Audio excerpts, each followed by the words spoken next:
Colin and Samir hit 1 million subscribers. And if you guys don't know who Colin and Samir are, they're a YouTube channel.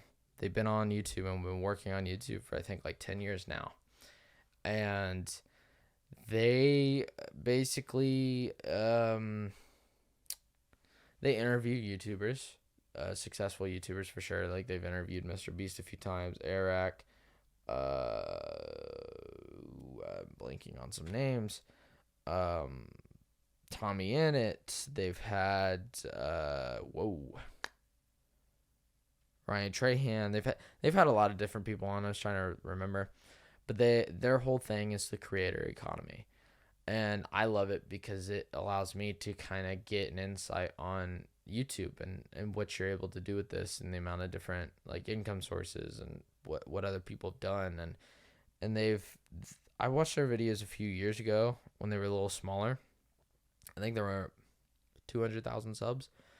Um, and it's very, very interesting. Like I will listen to their podcasts and they're very supportive and they've been able to create a nice community for all their stuff and just been able to do quite a lot with it. And it is pretty amazing.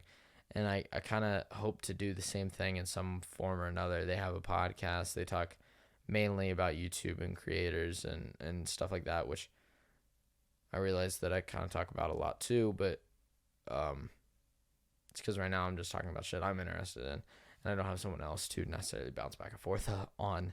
So, yeah, you guys are kind of stuck with that for the time being, but I'm glad that they hit 1 million subscribers. I'm very, very happy for them. Those guys have put in the effort 100%. And that's why I also said Mr. Beast will probably be back on their YouTube channel or their podcast in the near future because he told them that he would be back on once they hit 1 million subscribers. So it's very, very, very cool. And it's just seeing all this stuff with the creators nowadays is like it reassures me that like there is an opportunity for this. And I think with it back in the day, like when I could have taken the step to really do this 2-3 years ago, I should have. But at the time, it was like there was successful creators, but YouTube in the past 2 years has changed a shit ton.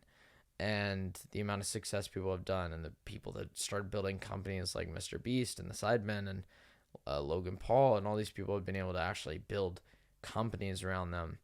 And I think that's one thing that interests me to begin with is the entrepreneurship side of it. It's like not only is this itself a form of entrepreneurship, but it can allow you to create businesses alongside an audience that enjoys your content.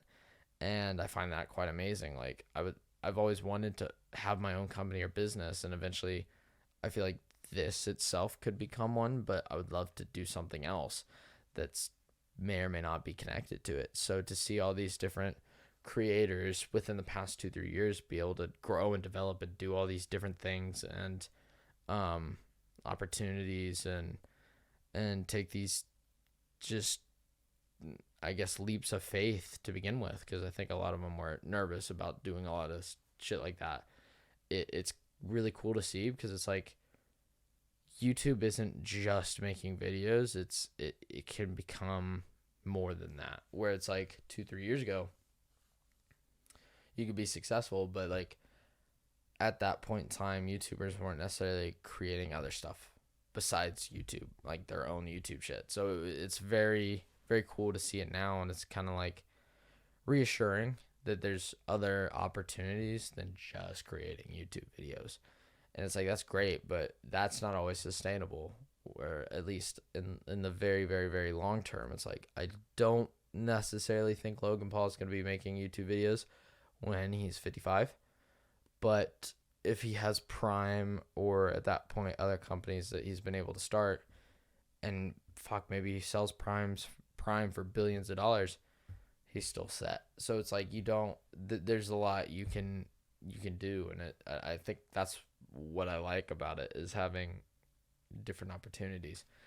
And that's one reason why I didn't want to go to college. I don't want to be forced down one path.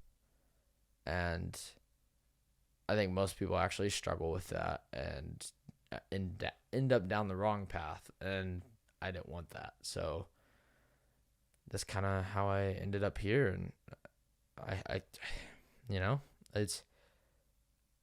it's something that I'm actually really glad I'm doing. And I can't wait to actually see where I can take this and what I come up with and how this could end up being better and more entertaining for you guys and hopefully actually create an audience and a community of just like young people in particular that are wanting to grow and learn and do stuff, because that's something I've wanted to be driven to do, and whatever it was, watching fucking random YouTube videos about learning different stuff or reading books and doing shit now. And it's like I just want to keep growing as a person, because it's like if I don't have any growth, what's the point of living to me? And I want other people my age or younger to understand that. I don't think everybody necessarily has that, and I think people have more.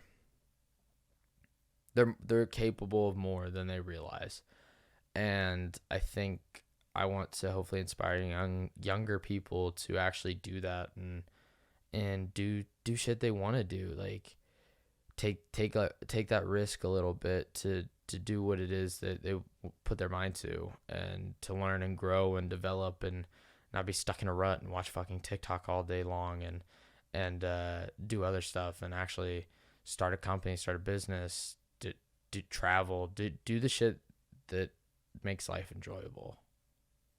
And I think that's one thing I want to do with myself.